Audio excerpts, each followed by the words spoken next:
Okay, Bismillahirrahmanirrahim. Assalamualaikum warahmatullahi wabarakatuh dan salam sejahtera. Bersama-sama lagi pada pagi ini, Cikgu mendoakan semoga semua anak murid Cikgu dalam keadaan sihat sejahtera. Jadi kita akan teruskan pembelajaran kita pada pagi ini. Semoga kamu dapat terus kekal dan setia melihat video yang Cikgu akan pamerkan nanti. Okay, baik. Macam biasa, hari ini kita akan belajar topik Bahasa Melayu tahun 6 dan tahun 5. Masih juga Cikgu gabungkan untuk mata pelajaran Bahasa Melayu ini, bahagian tata bahasa. Okey, jadi bersama dengan Cikgu Syarul. Okey, baik. Jom kita pergi ke slide yang seterusnya.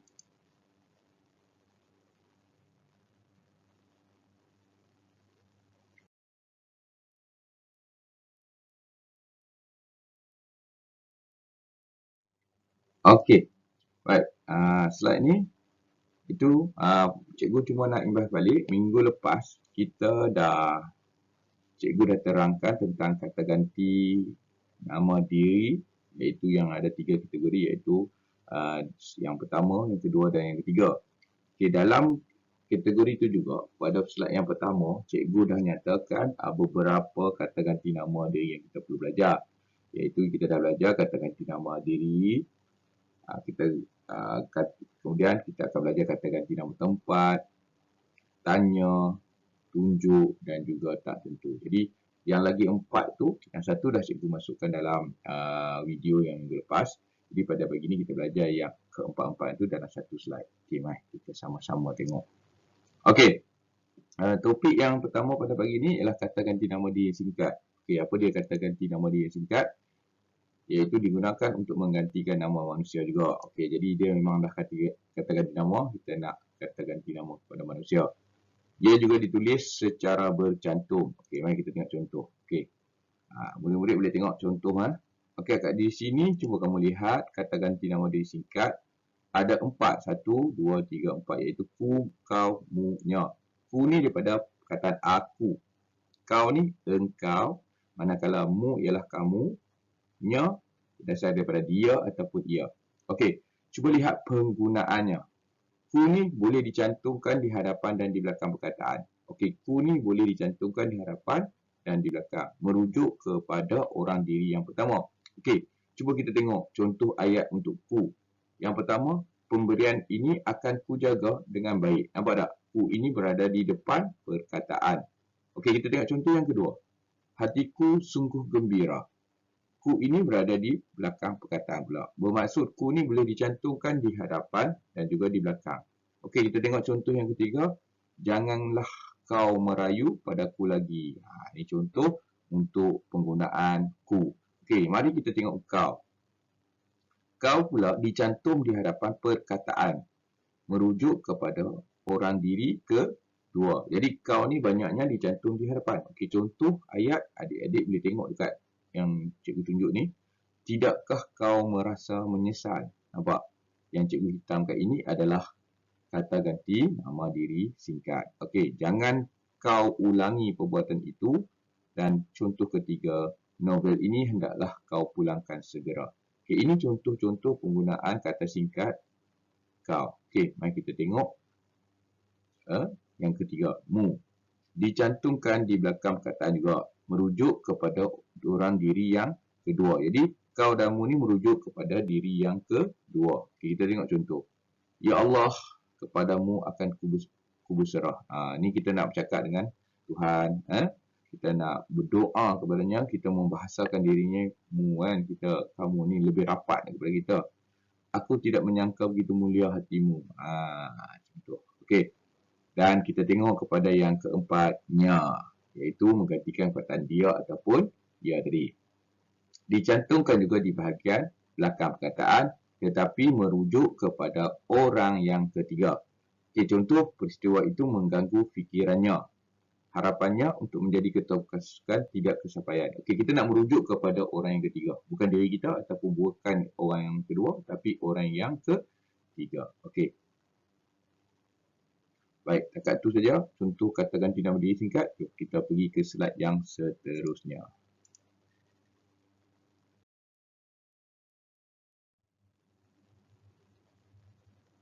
Okey. Topik yang kedua, kata ganti nama, tunjuk. Tadi kita dah kata kata ganti apa? Singkat kan? Ini tunjuk. Okey, apa itu tunjuk? Kita tengok.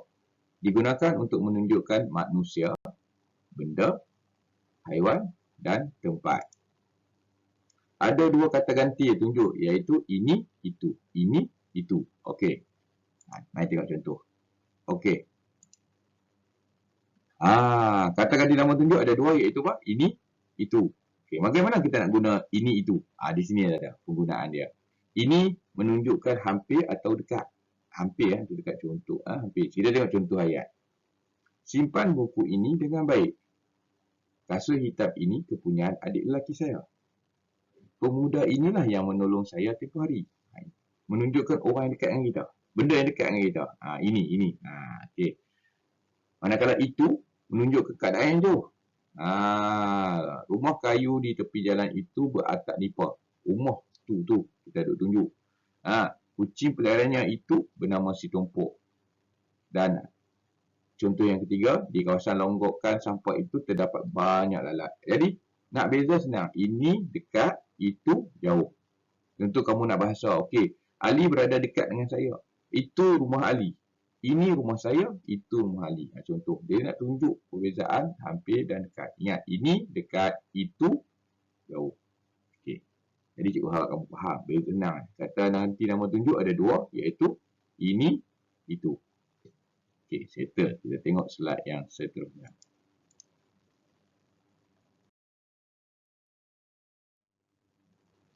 Okey. Kita tengok kata ganti nama tempat pula. Apa itu kata ganti nama tempat? Memanglah ditunjukkan untuk digunakan untuk menunjukkan tempat. Nama pun kata ganti tempat kan? Okey.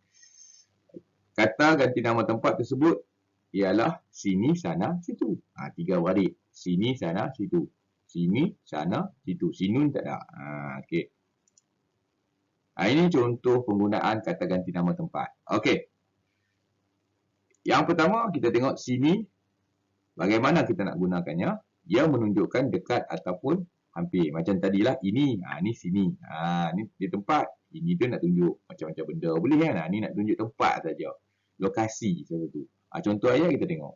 Kami akan berkumpul di sini pada petang nanti. Di sinilah kereta itu berlanggar dengan sebuah minyak lori. Minyak lori ke? Lori minyak? Terbalik cikgu. Minta maaf. Lori minyak. Tersasul. Okey. Contoh yang kedua, situ. Penggunaan dia menunjukkan tempat yang tidak begitu jauh. Maksudnya sedang-sedang lah, sederhana. Jarak dia. Dia 3 tu, dia ni tengah-tengah lah situ. Contoh ayat, tanah di situ tidak sesuai untuk penanaman getah. Di situ terdapat banyak motosikal dan kereta. Okey. Itu contoh. Okay, kita tengok contoh sana pula. Di sana menanti, di sini menunggu. Maksudnya menunjukkan tempat yang agak jauh lah. Jauh dan agak jauh. Jadi contoh ayat, mereka selalu makan dan minum di sana. Di mana? Di sana tu. Di sana ada 4 buah rumah kosong. Jadi kita nak faham beza dia, adik-adik boleh tengoklah. Sini, situ, sana. Sini ni dekat lah macam ini. Dekat. Dekat dengan kita hampir. Situ tu tengah-tengah. Sana mana? Jadi bila orang tanya, di manakah rumah kamu? Di sini. Dekat lah. Kalau kamu nak tunjukkan rumah kamu jauh, rumah saya jauh ni di sana. Mana? Di dalam. Di tepi hujung batu tu. Jauh. Sana tu. Di nama pun hujung. Okey. Jadi ingat 3. Kata ganti nama tempat ada 3. Iaitu sini, sana, situ. Dan adik boleh baca contoh dan penggunaan dia macam mana. Okey Jom kita pergi ke slide yang seterusnya.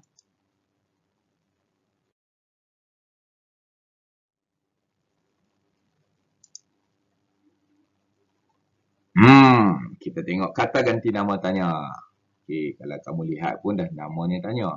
Jadi merujuk kepada kita nak gunakan dia untuk menanyakan manusia, binatang, benda, tempat dan bilangan. Nama pun kata ganti tanya kan.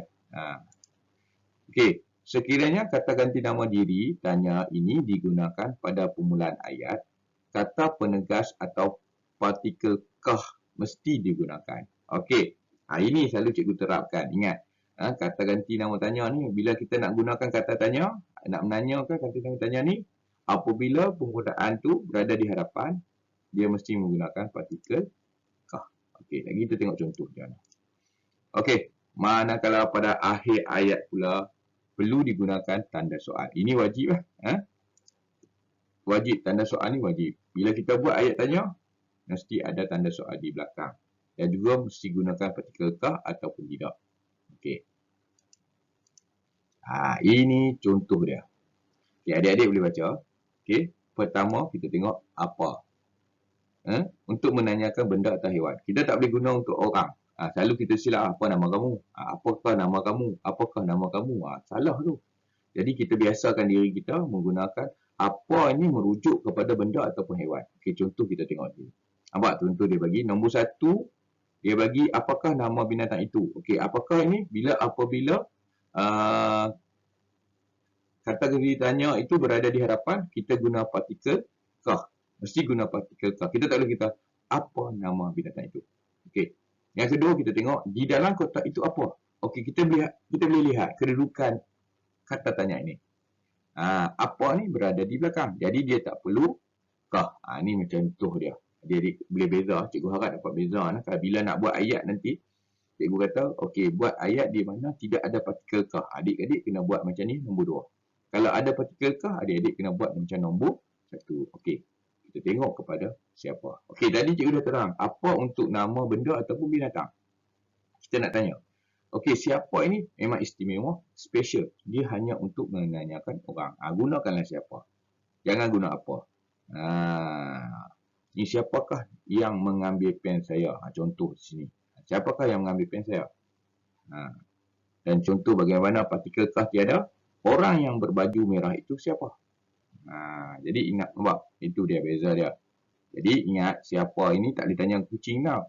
Siapa kucing itu? Siapa kucing? Siapakah si kucing itu? Mana boleh, tak boleh guna. Hanya untuk manusia sahaja. Kalau nak tanya benda, haiwan, kita guna apa. Okey, seterusnya kita tengok bila merujuk kepada masa. Okey, bila ini merujuk kepada masa. Contoh ayat kamu lihat. Bilakah kamu akan ke Kuala Kangsar? Merujuk kepada masa. Dia nak tanya masa kamu bila nak sampai. Bila nak pergi. Apa nak pergi. Kan? Kamu hendak ke pasar bila? Janji dengan kawan 8.30. Ni 8.30 tak keluar lagi. Okey. Itu merujuk kepada masa. Okay, ingat bila merujuk. Kita nak tanya orang tentang masa. Jadi bila nak tanya orang, kalau nak tahu masa, kita tanya bila. Kita bilakah kamu nak datang ke rumah saya? Cikgu nak orang kata orang tu nak prepare apa ke, nak sedia kan. Okey, tengok yang kedua. Yang ketiga, seterusnya maaf. Okey, kita tengok kepada mana pula, mana. Untuk menanyakan tempat dan benda. Okey, contoh ayat, di manakah rumah Ali? Okey, manakah yang lebih murah? Okey, nampak beza dia. Okey, ini contoh untuk di belakang tak ada, kita bagi yang depan saja. Okey, cuba tengok berapa pula. Menanyakan bilangan, jumlah ataupun harga. Okey, berapa? Okey, berapakah harga sekilogram daging? Jumlah beg itu berapa? Ini contoh-contoh. Jadi, cikgu harap kamu fahamlah. Kamu boleh baca balik lah. Baca, duduk balik. Okey. Kita pergi ke slide seterusnya.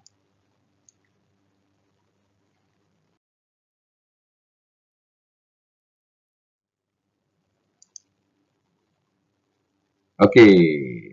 Topik yang terakhir, kata ganti nama tak tentu. Okey. Kata ganti nama tak tentu digunakan untuk menggantikan manusia, benda, masa, tempat dan hal. Hal tu maksudnya hal-hal yang berkaitan. Okey. Kita tengok lagi. Apa contoh dia? Okay, adik-adik boleh tengok. Contoh kata ganti nama tidak tentu ada 4. Selalu yang kita gunalah apa-apa, siapa-siapa, bila-bila, mana-mana. Dia lebih kurang pada kata ganti tanya tadi. Tapi cuma dia digandakan. Contoh kalau tengok apa-apa. Apa penggunaan dia? Untuk benda atau hal yang tidak tentu. Macam mana kita nak tahu? Adik tengok contoh dia. Tengok contoh. Apa-apa yang kamu buat, saya akan ikut. Apa-apa. Maksudnya, sesuatu hal yang kamu buat. Kalau kata cikgu berlari, kamu pun akan berlari ikut cikgu. Kalau cikgu berenang, kamu pun akan berenang. Jadi hal yang kamu nak orang tu buat, kita nak ikut. Okay, yang kedua kita tengok.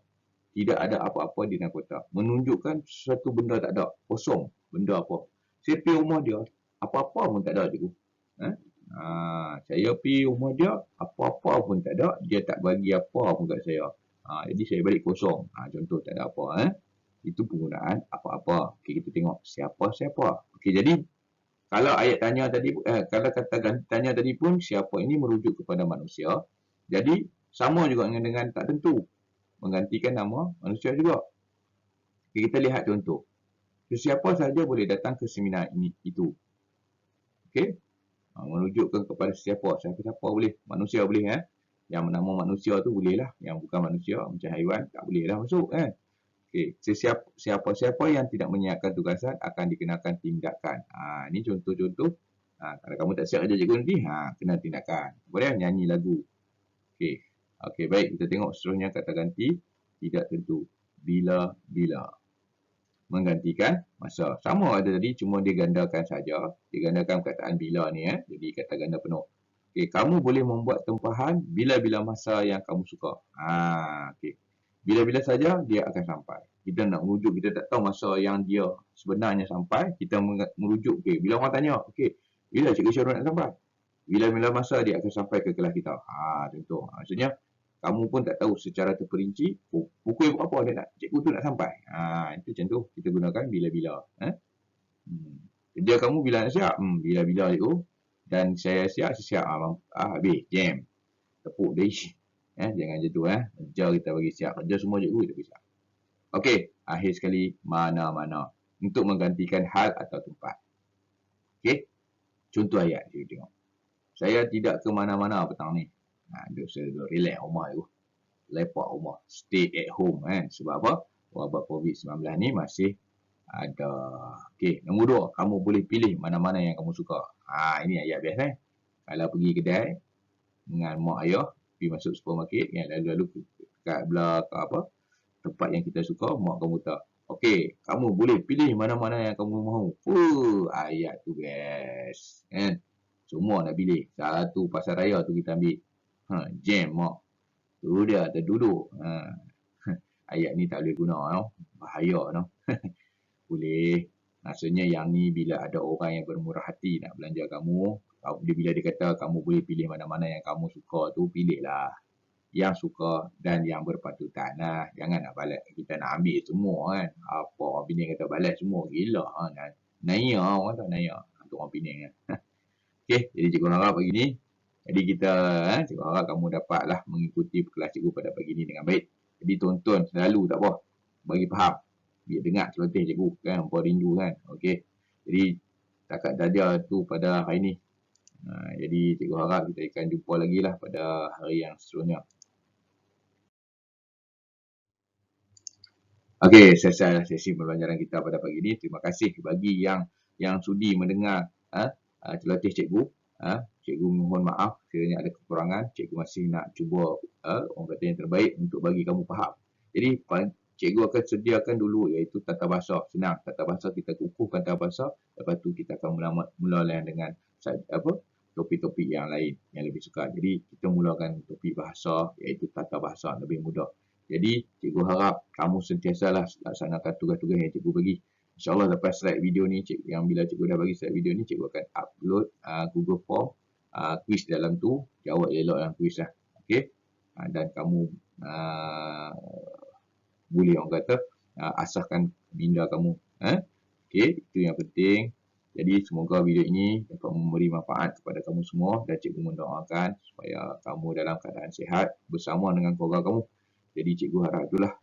Satu, kita kena berusahalah memang dengan keadaan yang getik ni, dengan dengan kekangan alatan, contoh telefon kan, telefon menggunakan telefon ibu ayah tak apa. Itu sebab tu cikgu buat video, kamu boleh tonton bila-bila masa dan kita hanya kamu boleh hantar kerja cikgu. Hantar, jangan tak hantar. Bila-bila masa cikgu terima, janganlah sampai tahun depan kan. Nak orang hantar.